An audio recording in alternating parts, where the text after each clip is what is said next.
હવામાન વિભાગનું કહેવું છે કે રાજ્યમાંથી હવે ચોમાસું ધીમે ધીમે વિદાય લઈ રહ્યું છે અને દેશમાંથી પણ ટૂંક જ સમયની અંદર વિદાય લઈ લેશે। છેલ્લા ઘણા દિવસોથી ક્યાંય વરસાદના એવા સમાચાર નહોતા, પણ જતા જતા મેઘરાજા દક્ષિણ ગુજરાતની અંદર મેઘ હેલી વરસાવી રહ્યા છે અને સવારથી જ, આમ તો ગઈકાલથી જ વાદળછાયું વાતાવરણ હતું અને વાદળછાયા વાતાવરણ વચ્ચે વરસાદ વરસવાની શરૂઆત થઈ। બારડોલી અને તેના ગ્રામ્ય વિસ્તારોની અંદર વરસાદ વરસ્યો છે અને વરસાદ વરસતા ઠંડક પ્રસરી છે, કારણ કે વરસાદ રોકાયા પછી ફરી એકવાર ઉમસ અને ઉકળાટનું વાતાવરણ હતું। સુરત જિલ્લામાં મેઘાવી માહોલ જામેલો છે। જો કે શહેરમાં વરસાદના સમાચાર નથી। બારડોલી અને તેની આસપાસના વિસ્તાર, બારડોલી શહેર છે કે પછી આસપાસના ગ્રામ્ય વિસ્તારો છે, ત્યાં વરસાદ વરસ્યો હતો। યાસીર કાગઝી ફોનલાઈન પર જોડાયા છે। યાસીર, કેવો વરસાદી માહોલ? જી રૂપુ, જે રીતે વાત કરવામાં આવે તો છેલ્લા 2-3 દિવસથી અસહ્ય ગરમી અને બફારા બાદ આજે વાતાવરણની અંદરમાં અચાનક પલટો આવ્યો છે અને બારડોલી નગર અને બારડોલી તાલુકાની અંદરમાં હાલ વરસાદની શરૂઆત થઈ છે। જો કે વાત કરવામાં આવે તો ટેન, બાબેન, બારડોલી નગરનો જે સ્ટેશન વિસ્તાર છે, ગ્રામ્ય વિસ્તાર છે, કે તમામ વિસ્તારોની અંદરમાં હાલ વરસાદી માહોલ છે। જે રીતે વરસાદ વરસતાની સાથે જે લોકો છે જે ગરમીથી પીડાતા હતા તેઓએ હાલ ઠંડકનો અહેસાસ લીધો છે। ખાસ કરીને જે રીતે તાલુકા મથકની અંદરમાં જે ખેડૂતો છે, ખેડૂતોએ પણ વરસાદ વરસતાની સાથે આનંદનો ઉત્સવ જોવા મળી રહ્યો છે, કારણ કે જે રીતે ખેડૂતો પાણીની રાહ જોઈ રહ્યા હતા અને ઉકળાટ હતો, તેને લઈને જ્યારે આજે વરસાદ વરસ્યો છે, જેથી ખેડૂતોના અંદરમાં પણ એક પ્રકારે હાલ ખુશીનો માહોલ જોવા મળી રહ્યો છે। જી નુપુર, ખેડૂતોમાં ખુશીનો માહોલ છે, કારણ કે વરસાદ એવો વરસ્યો છે। ધીમી ધારનો આ વરસાદ હતો, ઠંડક અને ખુશી બંને આપનારો આ વરસાદ હતો। પણ હવામાન નિષ્ણાતોનું કહેવું છે કે હવામાન વિભાગ ભલે કહે કે ચોમાસું વિદાય લઈ રહ્યું છે, પણ ચોમાસાની છેલ્લી ઇનિંગ હજી બાકી હોવાનો દાવો કરવામાં આવ્યો છે। હવામાન શાસ્ત્રી પરેશ ગોસ્વામીનું કહેવું છે કે તૈયાર રહેજો, ચોમાસું હજી ગયું નથી। આ ચોમાસા જતા જતા મેઘરાજા ધબધબાટી બોલાવવાના છે। આમ જોવા જઈએ તો ચોમાસાની વિદાયની હજુ શરૂઆત થઈ નથી। જેવી રીતે જોવા જઈએ તો ચોમાસાની શરૂઆત સૌપ્રથમ કેરળથી થાય છે અને સૌપ્રથમ વિદાય છે એ પણ રાજસ્થાનથી થતી હોય છે। હજુ રાજસ્થાનના પણ ઘણા બધા ભાગોની અંદર ચોમાસું સક્રિય છે, ત્યારે રાજસ્થાનમાંથી સૌપ્રથમ વિદાય થાય એ પછી ગુજરાતમાંથી ચોમાસાની વિદાયની શરૂઆત થતી હોય છે। અત્યારે જોવા જઈએ તો જેવી રીતે ચોમાસું સક્રિય છે, પણ મોન્સૂન બ્રેકની કન્ડિશન ચોક્કસથી જોવા મળી રહી છે। હજુ પણ ચોમાસું વિદાય લે એ પહેલા એક વરસાદી રાઉન્ડ આવે તેવી શક્યતાઓ છે અને એ પણ બંગાળની ખાડીની એક વરસાદી સિસ્ટમ આવશે અને એ સિસ્ટમ છે એ સૌપ્રથમ બંગાળની ખાડીની અંદર લો પ્રેશર બનશે અને ગુજરાત તરફ આવતા વેલમાર્ક લો પ્રેશરમાં ફેરવાશે। એટલે એક મજબૂત સિસ્ટમ ગુજરાત ઉપરથી પસાર થવાની છે અને એ સિસ્ટમ છે એ લગભગ 24 સપ્ટેમ્બર આસપાસ પસાર થાય તેવી જન્માષ્ટમી વખતે પણ જે વરસાદ વરસ્યો હતો એ વરસાદ પણ બંગાળની ખાડી પરથી સિસ્ટમ બનીને આવી હતી અને બીજી બે સિસ્ટમ, ડીપ ડિપ્રેશન એક ઊભું થયું હતું, એના કારણે વરસાદ વરસ્યો હતો અને હવે ફરી એકવાર બંગાળની ખાડી પરથી આફત આવી રહી છે। પણ એ જન્માષ્ટમી વખતે જે વરસાદ વરસ્યો હતો, લગભગ ગુજરાતના સૌરાષ્ટ્રથી લઈ દક્ષિણ ગુજરાત બધે જ સોંથ વાળી દીધો હતો। વડોદરાની હાલત ખરાબ કરી નાખી હતી, ભરૂચની પણ હાલત ખરાબ કરી નાખી હતી અને ભરૂચમાં જ્યાં જુઓ ત્યાં ખાના ખરાબી જોવા મળી રહી હતી। ત્યારે મુમતાઝ પટેલ હવે મેદાનમાં આવ્યા છે। જી હા, અહેમદ પટેલના દીકરી મુમતાઝ પટેલ, અને તેમનું કહેવું છે કે જે પણ નુકસાની થઈ છે લોકોને તરત અસરથી તેમને વળતર આપવામાં આવે। અતિવૃષ્ટિ બાદ ત્વરિત સર્વેની તેમના દ્વારા માંગ કરવામાં આવી છે અને મુખ્યમંત્રીને તેમણે પત્ર પણ લખ્યો છે। हमारे साथ बातचीत करने के लिए कांग्रेस नेता मुमताज़ पटेल हैं। मैम ये बताएं कि भरूच को लेकर के या जो इधर बीच अतिसार देखने को मिला है उसको लेकर के आपने गुजरात के मुख्यमंत्री को लेटर लिखा है, उसकी भाषा क्या है, क्या कहना चाह रही हैं? देखिए, गुजरात में आपने देखा कि अभी जो बरसात आई थी उसमें बहुत नुकसान हुआ है हर जगह। अभी कुछ दिनों पहले आप विजुअल देख रहे थे कि वडोदरा जैसी जिसको स्मार्ट सिटी बना रहे हैं उसका क्या हाल था। पर भरूच की अगर मैं बात करूं ख़ास करके, क्योंकि ये हमारा एक क्षेत्र है जहां से मैं आती हूं, मेरे पिता आते थे, तो वहां पे अभी कुछ दिन पहले भी मैं जाके आई और बहुत लोग हैं ऐसे जो हमारे तरफ फ़ोन कर रहे हैं, आ रहे हैं मिलने के लिए और जो अपील कर रहे हैं कि भाई हमारे को जल्दी से जल्दी मुआवजा दिलवाया जाए, क्योंकि बहुत नुकसान हुआ है वहाँ पे। खेती बाड़ी उजड़ गई है, बहुत लोगों की जान गई है क्योंकि पानी में डूब गए हैं। वहाँ के जो किसान हैं अब अगले फसल नहीं उगा पाएंगे। तो इस तरीके से बहुत सारी रजूआत आई हैं हमारी तरफ।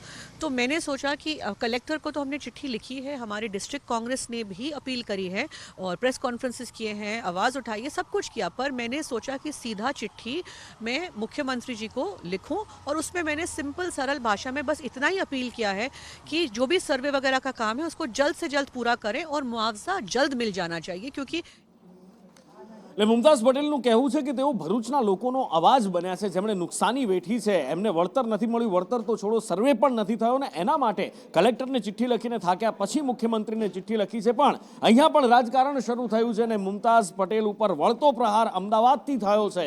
જી હા, ભૂષણ ભટ્ટે વળતો પ્રહાર કરતા કહ્યું છે કે તમે લોકોની ચિંતા કરો એ જરૂરી છે, પણ એની સાથે સાથે જમીન ઉપર ઉતરો, દિલ્હીમાં બેઠા બેઠા બધી વાતો ન કરો, કારણ કે જમીન ઉપર તમે ક્યાંય દેખાયા નથી એવું ભૂષણ ભટ્ટનું કહેવું છે. અને જમીન ઉપર ઉતરીને કામગીરી કરો તો લાગે કે લોકોની ચિંતા કરો છો.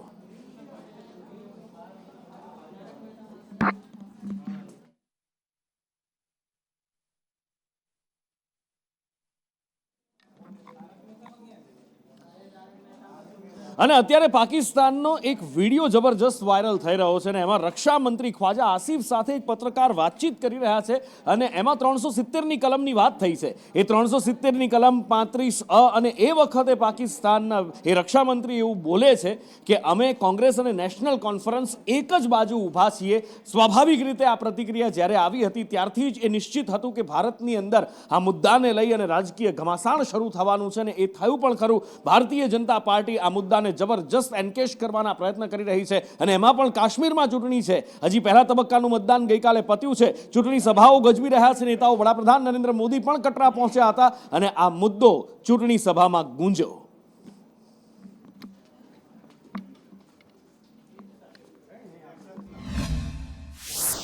हम जम्मू कश्मीर में पाकिस्तान के एजेंडा को लागू नहीं होने देंगे.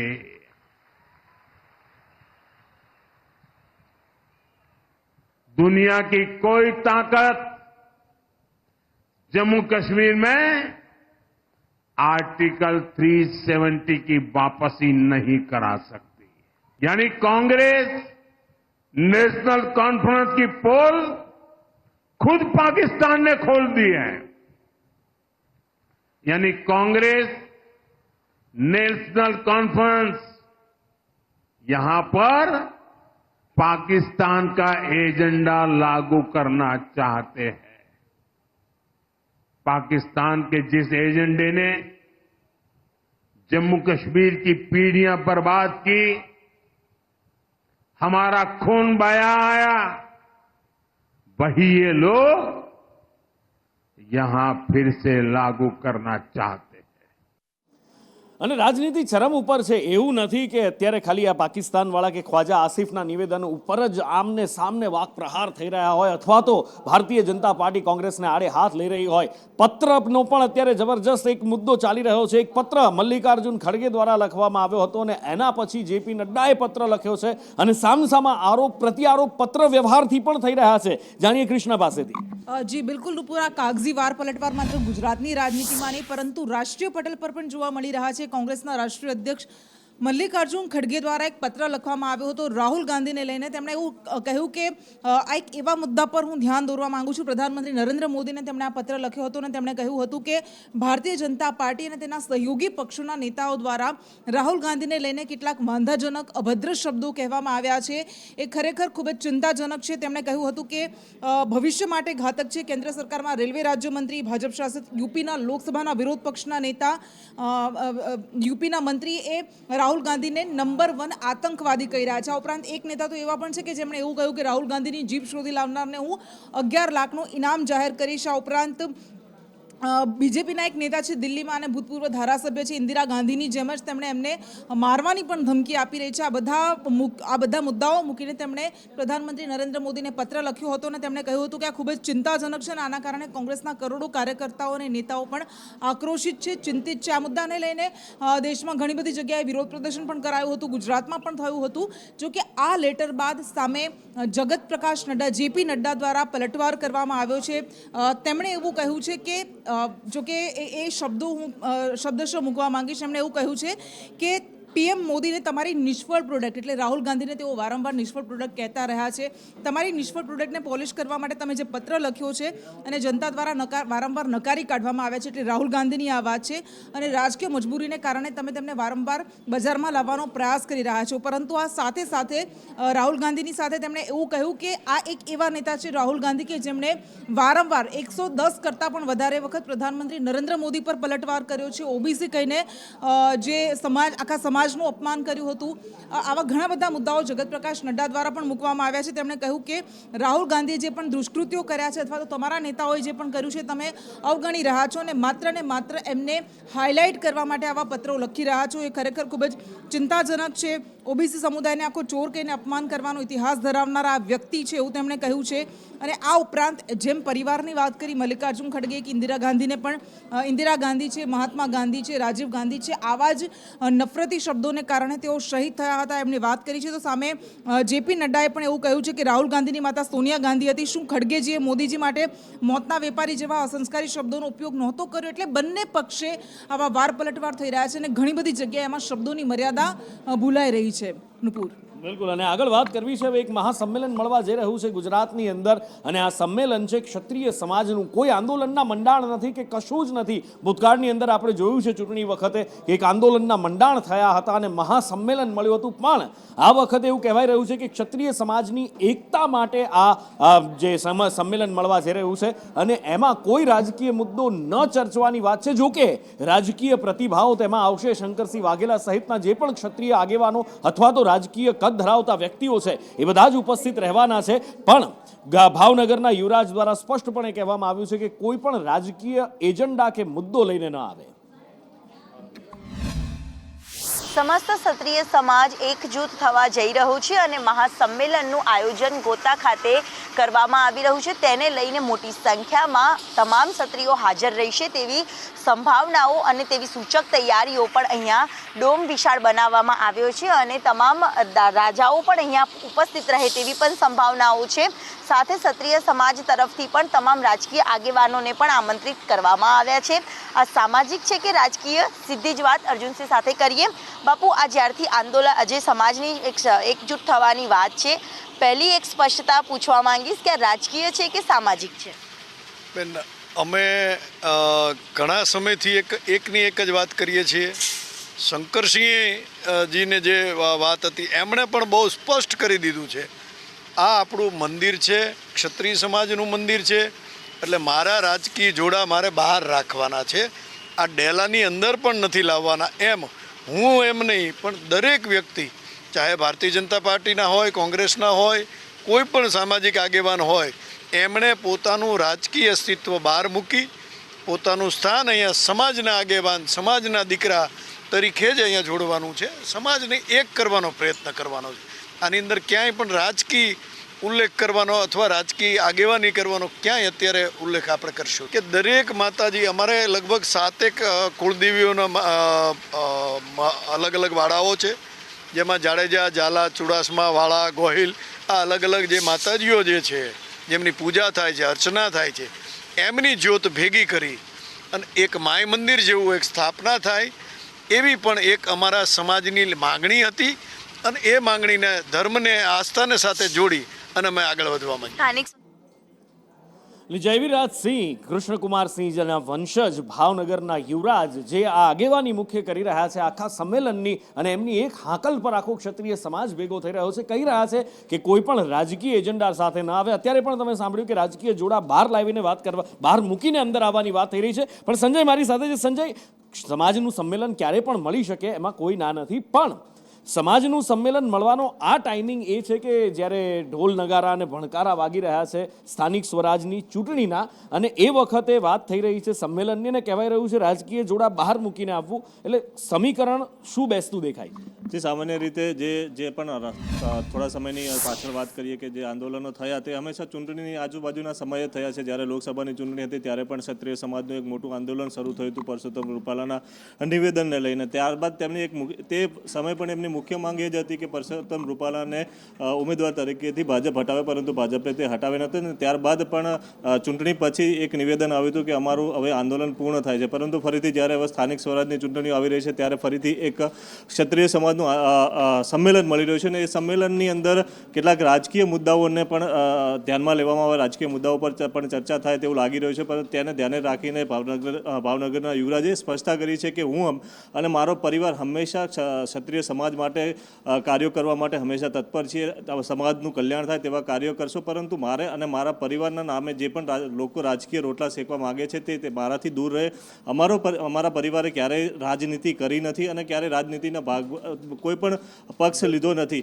એટલે આ વસ્તુ જ્યારે થઈ સંમેલનમાં તેઓ હંમેશા ક્ષત્રિય સમાજની સાથે રહેવાની વાત કરી છે, પરંતુ રાજકીય દ્રષ્ટિએ તેમના પરિવારના નામનો ઉપયોગ કરવાનો તેમને ઇનકાર કરી દીધો છે. બિલકુલ. અને કૃષ્ણકુમાર સિંહજી, કોણ ભૂલી શકે એમના એ યોગદાનને, કે કદાચ કૃષ્ણકુમાર સિંહજીએ જો પહેલ ન કરી હોત તો અખંડ ભારત બનાવવામાં કેટલી તકલીફ પડી હોત. કારણ કે સામે ચાલી અને ભાવનગર રાજ આપી દીધું હતું. 1815નું એ રાજ સામે ચાલીને સમર્પિત કરવામાં આવ્યું હતું ગાંધીજીના ચરણોની અંદર. અને ત્યારે આ વાત સામે આવી હતી. અને અત્યારે હવે જ્યારે એમના નામનો ઉપયોગ ન થાય એ જ એક પહેલ કરવામાં આવી છે. મારી પ્રજાનું કલ્યાણ થજો, ભાવનગર સ્ટેટનું હંમેશાથી આ સૂત્ર રહ્યું છે અને પ્રજા કલ્યાણ માટે જ હંમેશા કાર્યો કરતા આવ્યા છે ભાવનગરના રાજવીઓ. અને અત્યારે એટલા માટે થઈને નામનો ઉપયોગ ન થાય રાજકીય રીતે એ ખાસ સ્પષ્ટતા કરવામાં આવી છે. ખેર, આગળ વાત કરવી છે ભરતી વિવાદને લઈને. અને જે ભરતી વિવાદ કિડની હોસ્પિટલમાંથી સામે આવ્યો છે. આઈકેડી હોસ્પિટલમાં છેલ્લા 1.5 વર્ષથી ભરતી માટે ઉમેદવારો વલખા મારી રહ્યા છે, આંટાફેરા કરી રહ્યા છે, પણ ભરતી નથી થઈ અને આખરે ઉમેદવારોની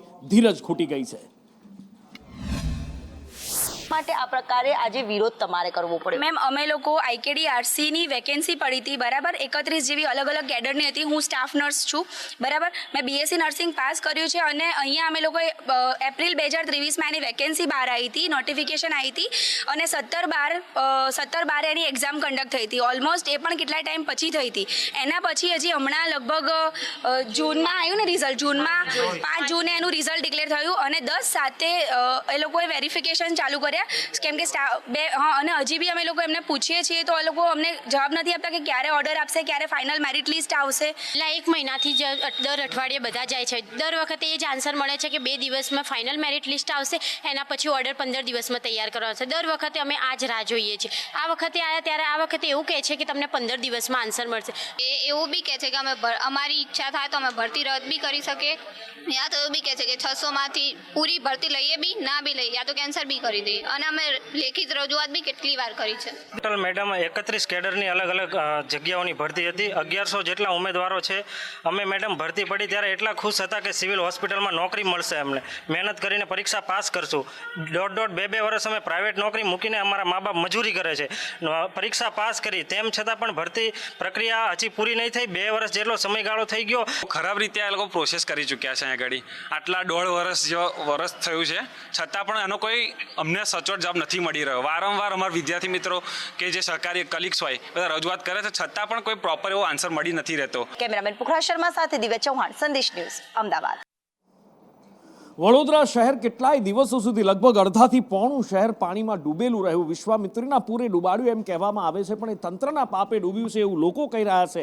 કારણ કે સયાજીરાવ ગાયકવાડે જ્યારે શહેર બનાવ્યું હતું 7 તળાવની એવી વ્યવસ્થા હતી કે એક બાદ એક ઇન્ટરલોકિંગ સિસ્ટમ હતા અને ઇન્ટરકનેક્ટિવિટી પણ કાંસથી બનાવાઈ હતી. એ કાંસ સાફ નથી કરાઈ. વિશ્વામિત્રી પર દબાણ કરી દેવામાં આવ્યા છે. સયાજીરાવ ગાયકવાડે જે સિસ્ટમ બનાવી હતી આખી સિસ્ટમનો સોંથ વાળી દેવામાં આવ્યો. જે દરવાજા ઇન્ટરલોક માટેના મૂકવામાં આવ્યા હતા ત્યાં આગળ આરસીસી ચણી દેવામાં આવ્યું. અને હવે એનું પરિણામ જનતા ભોગવી રહી છે. અને હવે સત્તાધીશો કહી રહ્યા છે કે હવે નહીં થાય એની અમે ગેરંટી આપીએ છીએ. ઉત્તરથી દક્ષિણ પાણી જતું હતું અને એવું કહેવાય છે, અત્યારે દાવા કરવામાં આવે છે કે દક્ષિણથી ઉત્તર ઊંધું પાણી ચડાવવામાં આવે છે શહેરમાંથી બહાર કાઢવા માટે. પણ હવે કહેવાય તો છે, એવો વાયદો પણ કરવામાં આવ્યો છે કે ફરી પૂર નહીં આવે ને એના માટે એક ડ્રોનથી સર્વે પણ શરૂ કર્યો છે. ભાજપના નેતાઓએ ગઈકાલે વાત કરી, નેતાઓ પર પણ આરોપ લાગ્યા છે. કેયુર રોકડિયા, રાજેન્દ્ર ત્રિવેદીએ જમીનના ઝોન ફેર કરી નાખ્યા અને વિશ્વામિત્રી પર દબાણ કર્યા છે. અને એ જ કારણથી આ પૂર આવ્યું. વડોદરા વાસીઓ બરબાદ થઈ ગયા. એની પાછળ ભારતીય જનતા પાર્ટીના નેતાઓનું પાપ હોવાના દાવા અને આરોપ કરવામાં આવી રહ્યા છે. વડોદરામાં ભારે પૂર આવ્યું, તારાજી થઈ અને ત્યારબાદ વિશ્વામિત્રી નદી પરના દબાણો ખૂબ જ ચર્ચામાં છે. અને કાલે સામાન્ય સભામાં પણ પરાક્રમસિંહ જાડેજા કે જેમનું પોતાનું જે ત્યાં દબાણ તોડવાની જે કામગીરી કરવામાં આવીને તેઓએ ખુલાસો કર્યો કે તેમનું મકાન કાયદેસર છે અને આરોપ એવા લગાવ્યા કે કોંગ્રેસના જે પૂર્વ નેતા વિનુભાઈ પટેલ તેમના દ્વારા ક્યાંક દબાણો કરવામાં આવ્યા. તેમના દીકરા સંદીપભાઈ બી આપણી સાથે તેમની સાથે વાત કરી કે દબાણ છે કે કેમ છે, કોર્ટ મેટર ચાલે છે, શું મામલો છે, કારણ કે ધારાસભ્ય કેવું રોકડિયા પણ એવું કહી ચૂક્યા છે કે સર્વે કરાશે અને દબાણો તોડવામાં આવશે. ત્યારે તેમની સાથે વાત કરીએ. સંદીપભાઈ, આ જે રીતે તમારા દબાણની વાત છે કે 3 ફૂટની વાત હતી અને 3-4 માળનું મકાન બની ગયું. 1971થી અમારા આ મકાનની મંજૂરી બાદ અમે આ મકાન બાંધેલું હતું. કોર્પોરેશનના જૂના નકશામાં, DLRના જૂના નકશામાં આ મકાન હયાત 1971થી બોલે છે. સેટેલાઇટના નકશામાં બી 1971થી બોલે છે. અને સૌ પ્રથમ કે પરાક્રમસિંહ જાડેજાએ કાલે એક ઇન્ટરવ્યૂમાં એવું કીધું કે 3 ફૂટની પરવાનગી હતી ને 3 ફૂટ હતું ને બાંધી દીધું. તો સૌ પ્રથમ હું કહું કે મેટર સબ જ્યુડિશિયલ કોર્ટમાં છે. મેટર કોર્ટનો મનાઈ હુકમ સ્પષ્ટ મારા ફેવરમાં છે. અને આપને મેં કોર્ટની સર્ટિફાઈડ પંચકાસની નકલ આપી. એ નકલમાં સ્પષ્ટ દેખાય છે કે 5000 ફૂટનો બંગલો પાક્કા મકાનનું બંગલાનું બાંધકામ છે. 17-18માં આપણા માનનીય સંસદ સભ્ય રંજનબેન ભટ્ટની અધ્યક્ષતામાં કોર્પોરેશનમાં એક મિટિંગ મળી. ડેપ્યુટી મ્યુનિસિપલ કમિશનર મિસ્ત્રી સાહેબ, ટાઉન પ્લાનર ઓફિસર ત્રિવેદી સાહેબ એ મિટિંગમાં હાજર હતા. અને ત્યારબાદ એવું નક્કી થયું કે અમને વિનુભાઈની જે જમીન છે એમાં ઝોન ચેન્જ કરી આપવાનું અને જે ઝોનમાં જે બાંધવું હોય એ એગ્રી થવાનું અને એ પેટે એ લોકો એમનું આ વળતર છોડે. એટલે આ બધાની પાછળ જો આમ તમે જુઓ ને તો તમને એક જ કારણ દેખાશે અને એ છે ભ્રષ્ટાચારની ઉધઈ. ભલે ભ્રષ્ટાચાર મુક્ત ગુજરાત બનાવવાની વાતો થતી હોય પણ આ ભ્રષ્ટાચારની ઉધઈ તંત્રને કોરી ખાઈ ગઈ છે. એ મોરબી બ્રિજ દુર્ઘટના હોય કે પછી હરણી કાંડ હોય કે પછી શહેરોમાં પૂર આવતા હોય, શહેરો ડૂબતા હોય, લોકો બરબાદ થતા હોય, એ બધાની પાછળને વારંવાર એના વરવા દાખલા પણ સામે આવતા હોય છે. શિહોરમાંથી, ભાવનગરના શિહોરમાંથી એનો એક વરવો દાખલો સામે આવ્યો છે કે કેવી રીતે તંત્રમાં બેઠેલા લોકો પછી અધિકારીઓ હોય કે નેતાઓ હોય કઈ રીતે તંત્રને ખાય છે, સરકારી તિજોરીને નુકસાન પહોંચાડે છે. ડમી કૌભાંડ સામે આવ્યું છે. નગરપાલિકાનું આ કૌભાંડ છે કે જેમાં ડમી કર્મચારી બતાવી અને સરકારી પગાર પડાવવાનું કૌભાંડ આખું રચવામાં આવ્યું હતું અને એમાં સફળતા પણ મળી ગઈ. પણ આખરે કંઈક એવું થયું કે વટાણા વેરાઈ ગયા. બરોબર 8 મહિનાથી હું કામે નહોતો આવતો. મારી જગ્યાએ બીજા મારા ભાઈ છે એમને મૂકવામાં આવ્યા છે. કોના કહેવાથી? ભરતભાઈ, બરોબર. એ નિવૃત્ત માણસ છે, આઈને જ આપણા સ્ટાફના માણસ હતા. ત્યાં દેકારાના હિસાબે હું થયું કે હું અહીંયા રાજીનામું મૂકવો જ આવ્યો હતો. પણ કે 3 મહિના સુધી તું જો, પછી પાછું કે એવું લાગશે ને તો પાછું આપણે ચેન્જ કરી નાખશું. પણ એ કર્મચારીને નોકરી કરે છે, 24 કલાક પીવે છે અને એરિયામાંથી ઉઘરાણા કરીને પૈસા વાપરે છે. હવે એ જગ્યાએ જે અરુણ કાળુભાઈ હતા એ 6-7 મહિના તો એના મમ્મીની તબિયત બરોબર ન હોય, સુરત હોય, એની જગ્યાએ એના ભાઈને એણે મૂકેલા છે ને એ નોકરી કરે છે. એને અવારનવાર આ લોકોના ઘરના ત્રાસથી એણે છેલ્લે 5-6 દિવસથી નોકરી મૂકી દીધી છે અને છેલ્લે આ માતા પૂરતા. એટલે એવું ચાલે ખરું સાહેબ? કોઈની બદલે કોઈ નોકરી કરી? હવે સાહેબ હારે વાત કરેલી જે તે વખતે આપણે. રફતારના રાક્ષસોનો કહેર પણ ઓછું થવાનું નામ નથી લેતો. વારંવાર ક્યારેક વિસ્મય હોય, ક્યારેક તથ્ય હોય કે ક્યારેક પછી બીજા કોઈ બિલ્ડરનો નબીરો હોય. લોકોને જાણે મજાક સમજે છે, જિંદગીને જાણે મજાક સમજે છે. પોતાની રફતારના તોરમાં અને બાપના પૈસાના નશામાં ગમે ત્યારે ગમે તેને કચડી મારે છે. આવું જ થયું હતું અને આખરે એની પર કાર્યવાહી હવે કરવામાં આવી છે. પણ કેવી રીતે, શું કાર્યવાહી કરવામાં આવી છે એ સવાલ સૌથી મોટો છે. કલમો એટલી મજબૂત લગાવવી જોઈએ કે ક્યારેય પણ બીજું કોઈ આવું વિચારી ન શકે. પણ તેમ છતાં થાય છે. મિલાપ શાહની અત્યારે બોપલ પોલીસે ધરપકડ કરી લીધી છે મર્સિડીઝ કારથી. બિલ્ડર પુત્ર જેને અકસ્માત કર્યો હતો અને પિતાને હવે ધરપકડ કરવામાં આવી છે. અને કાર એક સગીર વયના બાળકને એટલે કે પોતાના સગીર પુત્રને આપવા બદલ ધરપકડ બિલ્ડરની કરવામાં આવી છે. અને સાથે જ આજે પણ એવું કંઈક સામે આવી રહ્યું છે કે હવે સગીર વયના બાળકો પણ જો આવી રીતે અપરાધ કરે છે અથવા તો જો અકસ્માત કરે છે, સપરાધ માનવ વધ તેને ગણવામાં આવે અને સગીરને પણ બિનજામીન પાત્ર ગુનો દાખલ કરવાની વાતો કરવામાં આવે છે. પણ એ થાય છે કે કેમ એ સવાલ મોટો છે. કારણ કે જ્યાં પૈસો આવે ત્યાં એવું કહેવાય છે કે તંત્ર ઝૂકી જતું હોય છે.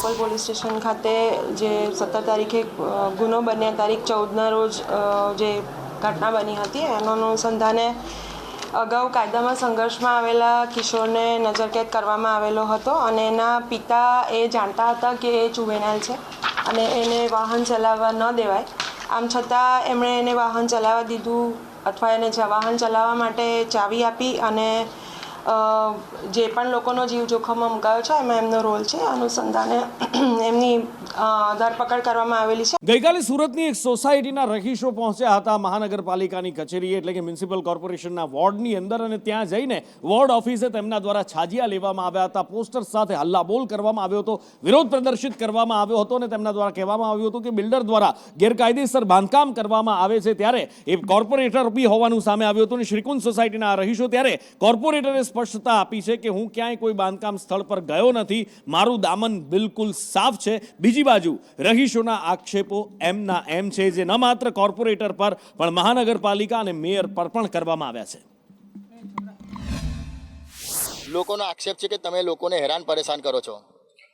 પહેલી વાત તો આજે મારા 3 વર્ષ થયા છે. 3 વર્ષમાં હું ગેરકાયદેસર બાંધકામમાં પીડ્યો નથી અને પરવા માંગતો પણ નથી. હવે ઠાકરસિંહભાઈ છે મારા કાકા છે, 100% વાત સાચી છે. હવે કાકા કઈ જગ્યાએ મકાન બનાવશે એ મેં જોયું નથી. શ્રીકુંજ એપાર્ટમેન્ટ ક્યાં આવ્યું છે એ મેં જોયું નથી. શ્રીકુંજના પ્રમુખ કોણ છે એ મને ખબર નથી. તો પછી ધમકી આપવાની વાત જ ક્યાં આવે છે? ને જો મેં ધમકી આપી તો મીડિયામાં ઓપનમાં તો આવી જ ના શકું ને. આ લોકો મારું ખાલી એક બદનામ કરવાનું કાવતરું કરી રહ્યા છે તેવું સ્પષ્ટ દેખાય છે.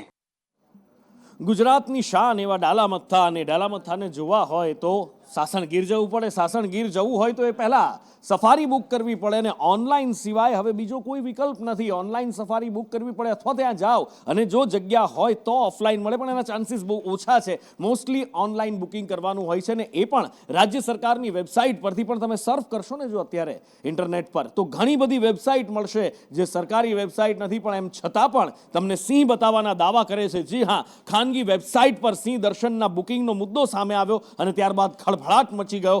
વન મંત્રીએ સામે આવવું પડ્યું અને નિવેદન આપવું પડ્યું કે ગંભીર ગુનો બને છે અને કાર્યવાહી કરવામાં આવશે. વન વિભાગના અગ્ર સચિવ અને હેડ ઓફ ફોરેસ્ટને કીધું છે કે આ પ્રકારની જે વેબસાઇટ કોઈએ બનાવી હોય તેની સામે તરત પગલાં લેવા. સાયબર ક્રાઇમને લગત આ ગુનો બને છે એટલે ખૂબ ઝડપથી એની સામે પગલાં લેવા માટેનું હમણાં જ જ્યારે મારે એક મિટિંગ હતી એમાં જ અમારા સચિવશ્રી અને હેડ ઓફ ફોરેસ્ટને કીધું છે. આપણે જે બુકિંગ લઈએ છીએ એ સરકારી રાહે જ લેવામાં? હા, આપણી વેબસાઇટ છે અને એ સરકારી રાહે જ લેવામાં આવે છે. નવરાત્રી આવી રહી છે, ખેલૈયાઓ જોરશોરથી તૈયારીઓ કરી રહ્યા છે અને એની સાથે સાથે પોલીસ પણ તૈયારીમાં લાગી ગઈ છે. કારણ કે કોઈ પણ અનિચ્છનીય ઘટના ન બને, ક્યાંય પણ કોઈ છેડતીની કે એવી પ્રકારની કોઈ પણ ઘટના ન બને એના માટે પોલીસે કમર કસી લીધી છે અને મહિલા પોલીસ આ વખતે પણ દર વખતની જેમ તૈયાર રહેશે એક છેડતી બાજુને પકડવા માટે. ગઈ વખતે પણ નવરાત્રીમાં આપણે ઘણી બધી એવું જોઈ છે ઘટનાઓ કે જ્યારે છેડતી કોરોને રોમિયોને પકડવામાં આવ્યા હોય અને તેમને કાયદાનું ભાન કરાવવામાં આવ્યું હોય. આ વખતે પણ ટ્રેડિશનલ ડ્રેસમાં મહિલા પોલીસ તૈયાર રહેશે યુવતીઓની સુરક્ષા માટે. આના ઉપરાંત મહિલા પોલીસ સ્ટેશન પૂર્વ, પશ્ચિમ તેમજ IUCAWની અલગ અલગ ટીમ્સ બનાવવામાં આવશે. આ ટીમ્સ 4 થી 5 અને એનાથી પણ વધારે સંખ્યામાં મહિલા પોલીસ સ્ટાફના ઉપયોગથી નોર્મલી ક્રાઉડ સાથે મર્જ થઈ જાય એ રીતે ટ્રેડિશનલ ડ્રેસમાં પણ જે પબ્લિક છે એના સાથે ગરબા કરવા માટે અલગ અલગ વેન્યુઝમાં રાત્રિ દરમિયાન આ લોકો વિઝિટ કરશે. ટ્રાફિકની સમસ્યા એમાં પણ સાંજે કે સવારે પીક અવર્સમાં નીકળો મોટા શહેરોની અંદર એટલે માથાનો દુખાવો. ખબર નહીં કઈ રીતની વ્યવસ્થા ગોઠવવામાં આવી છે. આવો સવાલ કોર્ટે પૂછ્યો છે તંત્રને અને ઝાટકણી પણ કાઢી છે. દિવ્યા પાસેથી જાણીએ. અનુકૂળ ટ્રાફિક સમસ્યા સૌથી મોટી સમસ્યા છે અને ટ્રાફિક ડ્રાઈવ ચલાવવામાં આવી રહી છે, પરંતુ શહેરના ટ્રાફિકમાં કોઈ પણ પ્રકારનો ફેરફાર થયો નથી અને સ્થિતિ એઝ ઇટ ઇઝ જોવા મળી રહી છે તેવી નોંધ ગુજરાત હાઈકોર્ટ દ્વારા પણ લેવામાં આવી છે અને પોલીસના ઉચ્ચ અધિકારીઓ છે ત્યાં ટ્રાફિક સમસ્યાને ગંભીરતાથી સમજે કાં પછી હાઈકોર્ટ છે તે પગલાં લેશે તેવા પ્રકારની પણ મૌખિક ટકોર ઉચ્ચ અધિકારીઓને પણ ગુજરાત હાઈકોર્ટ દ્વારા કરવામાં આવી છે.